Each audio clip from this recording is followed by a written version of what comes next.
નમસ્તે વિદ્યાર્થી મિત્રો, ધોરણ 11 ગુજરાતી મીડિયમ ઇંગ્લિશ આજના સેકન્ડ વિડિયો લેક્ચરમાં આપણે લેસન નંબર 2 માં આપેલ રીડ 3 ની જે પોએમ છે, ખૂબ નાની એવી પોએમ છે, એનો અભ્યાસ કરવા જઈ રહ્યા છીએ.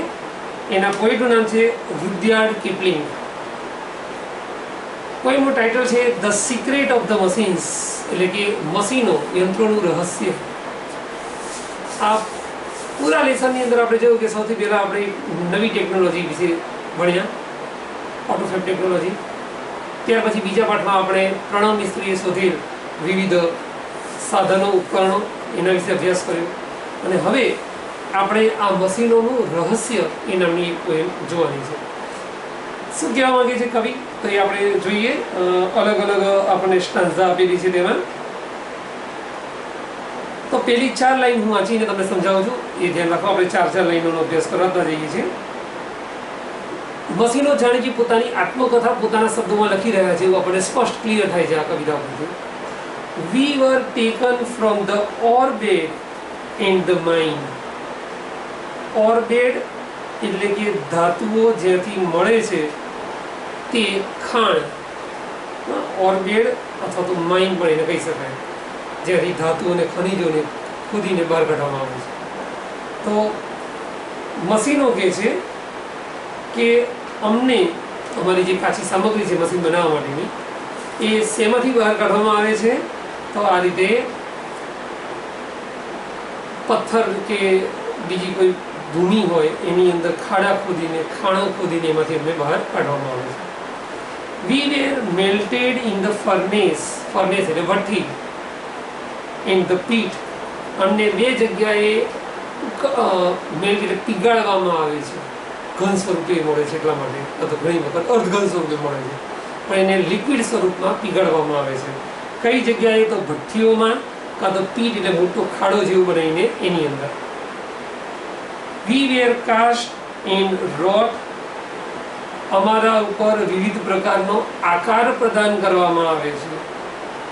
એન્ડ હેમર્ડ ટુ ડિઝાઇન, અને હથોડી વડે અમને ટીપીને યોગ્ય ડિઝાઇન એટલે કે આકાર પ્રદાન કરવામાં આવે છે. We were cut and filed and tooled and gauged to fit, અમને જરૂરિયાત પ્રમાણે કાપવામાં આવે છે. ફાઇલ્ડ એટલે ઘસવામાં આવે છે, બરાબર, કોઈ પણ ઘસવાનું સાધન હોય તેની મદદથી. એન્ડ ટૂલ્ડ, અમારા ઉપર વિવિધ પ્રકારનું લોહારી કામ એટલે કે ઓજારોથી કામ કરવામાં આવે છે. અને અમને યોગ્ય જગ્યાએ માપ લઈને ફિટ કરવામાં આવે છે. મશીનો લગભગ એક જગ્યાએથી બીજી જગ્યાએ ખસી શકે તેવા નથી રાખવામાં આવતા.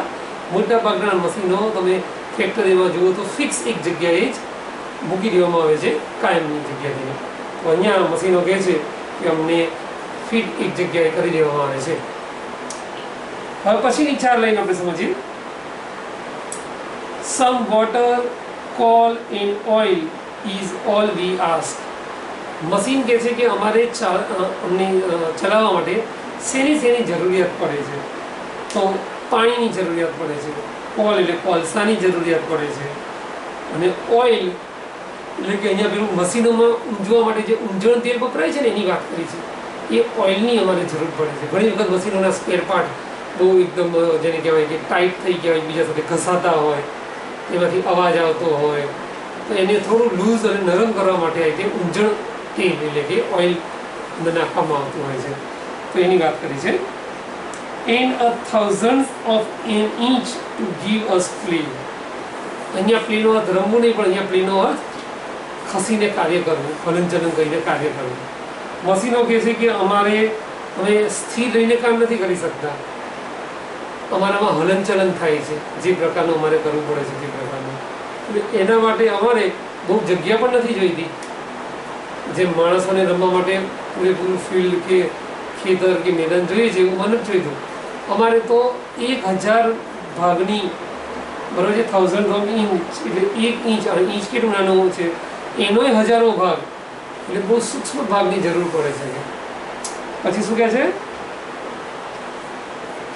And now if you will set us to our task, અને હવે જો તમે લોકો અમને અમારું કાર્ય બરાબર સમજાવી દો બરાબર કે મારે શું કામ કરવાનું છે. We will serve you for in 20 hours a day. તો અમે તમારી સર્વ એટલે સેવા કરીશું નહીં પણ 24 કલાક પૂરેપૂરી. મશીનોને લગભગ આરામ કરવા માટે બહુ વધારે સમય નથી જોઈતો કે માણસોની જેમ કારીગરો જેમ 2 શિફ્ટના કામ કરતા હોય એ 8-8 કલાકની 2 કે 10-10 કલાકની 2 શિફ્ટોમાં અલગ પાડવી પડતી નથી. લગભગ મશીન બહુ ગરમ થઈ ગયું હોય તો થોડો સમય તેને ઠંડુ પાડીને પાછું ફરીની પાસે કામ લઈ શકાય છે. એટલે મશીનો કહે છે કે અમે 24 કલાક તમારી સર્વિસ કરવી માટે એટલે કે તમારી સેવા માટે ઉપલબ્ધ છીએ. હવે આગળ જુઓ. We will serve you for in 20 hours a day. અમે 24 કલાક પૂરેપૂરી તમારી સેવા ચાકરીમાં હાજર રહીશું. હવે આગળ જુઓ. We can pull and haul and push and lift and drive. આ યંત્રો મશીનો શું કામ કરી શકે છે? તો એમને કહ્યું છે કે અમે પુલ એટલે કોઈ પણ ચીજ વસ્તુ જે હેવી હોય વજનદાર એને ખેંચી શકીએ છીએ. પછી બીજું શું કીધું છે ખેંચવા સિવાયનું? તો ખેંચવા સિવાય બીજું જે ક્રિયા પછી એ છે અંદર હોલ HAUL. હોલ એટલે કોઈ પણ મશીનને ડ્રેગ કરવું એટલે કે ઘસડવું. કોઈ પણ વસ્તુ હોય એને ધારો કે ઘસડીને લાવવી હોય ખેંચીને ઉંચકી શકાય એ પોઝિશન નથી તો તમે મશીનની સાથે એનો એક છેડો જોડી દો તો એ વસ્તુ આખી ઓટોમેટિક એની પાછળ ઘસડાતી આવશે. બરાબર? તો પુશ એટલે ખેંચવું અને હોલ એટલે કે ડ્રેગ મીન્સ કે ઘસડાવવું કે સાથે સાથે પાછળ ખેંચી લાવવું. ઓકે, હવે આગળ જુઓ. બીજું મશીનો શું કરી શકે છે? Lift and drive. કહ્યું છે કે અમે પુશ ધક્કો પણ મારી શકીએ છીએ, લિફ્ટ વજનદાર વસ્તુને ઉંચકી પણ શકીએ છીએ અને ત્યાર પછી તેઓ આગળ કહે છે ડ્રાઈવ એટલે અમને ચલાવી પણ શકાય છે. મતલબ કે આ વાહનોની વાત થઈ. બરાબર?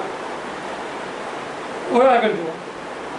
We can print and plough and weave and heat and light. કહ્યું છે કે અમે શું ક્રિયાઓ કરી શકીએ છીએ? તો પુલ એટલે ખેંચવાની, હોલ એટલે ઘસડવાની, પછી આગળ કહ્યું છે એમાં પુશ એટલે ધકેલવાની,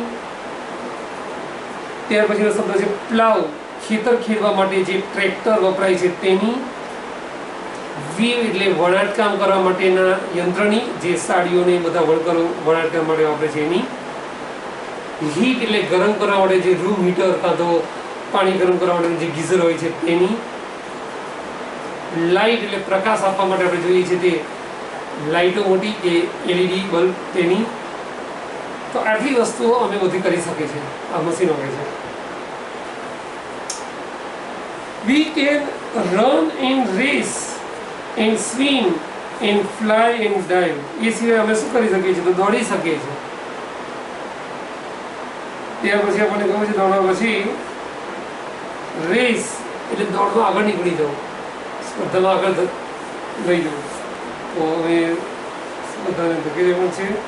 ત્યાર પછી આગળ કહ્યું છે આપણે સ્વિમ, તરવામાં પણ અમારો ઉપયોગ થઈ શકે છે. હવે કઈ સાધનો એવા છે કે મશીનો એવા છે કે જેનો તરવામાં ઉપયોગ થઈ શકે? તો હોડી છે, જહાજ છે, સ્ટીમર છે, બરાબર, હોવરક્રાફ્ટ નામનું સાધન છે. આ બધા સાધનો એવા છે કે જે દરિયામાં તરવા માટે ઉપયોગી છે. ત્યાર પછી આપણને કહ્યું છે એના પછીનામાં ફ્લાય એન્ડ ડાઇવ. અમે ઉડી પણ શકીએ છીએ એટલે કે હવા ઉડતા બધા સાધનોમાં આવી જાય. ડાઇવ એટલે કૂદકો છલાંગ પણ લગાવી શકીએ છીએ. ત્યાર પછી we can see and here. અમે જોઈ શકીએ છીએ, જોવા માટે ચશ્મા ગોગલ્સ વપરાય છે, ટેલિસ્કોપ દૂરબીન વપરાય છે. હિયર સાંભળી શકીએ, સાંભળવા માટે તમે જાણો છો લાઉડ સ્પીકર વપરાય છે, બરાબર છે, માઇક બી ચાલે. ત્યાર પછી આપણે આગળ જઈએ તો કહ્યું છે આપણને રીડ એન્ડ રાઇટ એટલે કે લખી અને વાંચી પણ શકીએ છીએ. તો આ તે મશીનો લગભગ બધી જ બેઝિક ક્રિયાઓમાં આવી જાય છે. તમે જુઓ. ચાલો હવે આગળ. But remember please we the law by which we live. પણ મહેરબાની અમે કરીને તમને કહીએ છીએ કે અમારું જે કાર્ય કરવાનો સિદ્ધાંત છે એને તમે યાદ રાખો. લો ઓફ એટલે કે કાયદો, મતલબ કે સિદ્ધાંત. We are not built to comprehend a lie. અમારું સર્જન એટલા માટે નથી થયું કે અમે જૂઠું બોલીએ. મશીનો કહે છે કે તમે પાસેથી કંઈ ખોટું કામ નહીં કરી શકો જૂઠું બોલીને. પછી we can neither love nor pity nor forgive. પછી તેને કહ્યું કે એટલું જ નહીં, અમે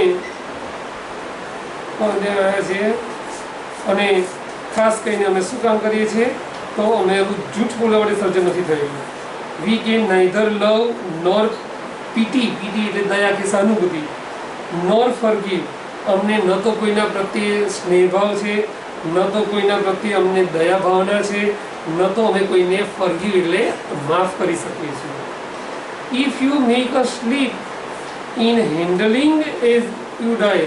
પણ જો તમે અમને હેન્ડલિંગ કરતી વખતે એટલે કે અમારું ઓપરેટ કરતી વખતે મશીનને જો કંઈ પણ સરળ ચૂકથી ભૂલ કરી તો તમે મરી ગયા સમજો. ઘણી વખત કોઈ મશીનને ઓપરેટ કરતા ના આવડે તો મશીન તમારા હાથ ઉપર એવી જગ્યાએ પડે તો કદાચ તમારું વધારે દર્દના કારણે મૃત્યુ પણ થઈ શકે. બરાબર? તો આ રીતે આપણે ખાસ ધ્યાન રાખવાનું છે કે મશીનો શું કહેવા માંગે છે. હવે જુઓ એના પછીનું વાક્ય. Though our smoke may hide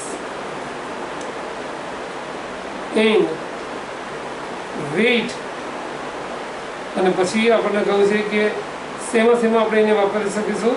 તો એક તો કહ્યું છે કે આપણે તેને વાપરી શકીશું વેઇટ એટલે કે વજન કરવામાં, સાઇઝ એટલે કે એનું કદ માપવામાં. ત્યાર પછી આપણને કહ્યું છે we are nothing more than children of your brain.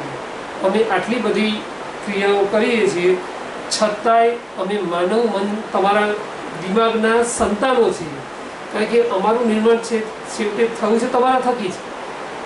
યંત્રોની શોધ સર્જન કર્યું છે માણસોએ અને એટલા માટે તેઓ પોતાની જાતને ચિલ્ડ્રન ઓફ અવર બ્રેઇન કહે છે. ઓકે. અને વિદ્યાર્થી મિત્રો, એ છેલ્લી સ્ટાન્ઝાની પહેલી બે લાઈન આપણે જે થોડી ગુજરાતીમાં બાકી રહી ગઈ એ જોઈ લઈએ. Though our smoke may hide the heavens from your eyes. અત્યારે અમારો ધુમાડો જો આકાશમાં જાય છે તો એનાથી પ્રદૂષણ ફેલાવાના કારણે કદાચ તમારી આંખોથી તમને દૂરની વસ્તુ નહીં દેખાતી હોય અથવા તો ધૂંધળી દેખાતી હશે. It will vanish and the stars will shine again. પણ ચિંતા ના કરશો કે અમારો ધુમાડો બહુ સમય આકાશમાં નહીં રહે, તે વેનિશ થઈ જશે એટલે કે અદ્રશ્ય થઈ જશે અને ફરી તમને આકાશ ક્લિયર દેખાશે તારાઓવાળું. તો આ રીતે મશીનો અહીંયા કાવ્યમાં પોતાની આત્મકથા જેવું આપણને કહે છે અને તેને કઈ રીતે સાચવીને વાપરી શકાય તેનું આપણને સિદ્ધાંત પણ જણાવે છે. તો અહીંયા આપણી કાવ્યની સમજૂતી પૂરી થાય છે. ઓકે.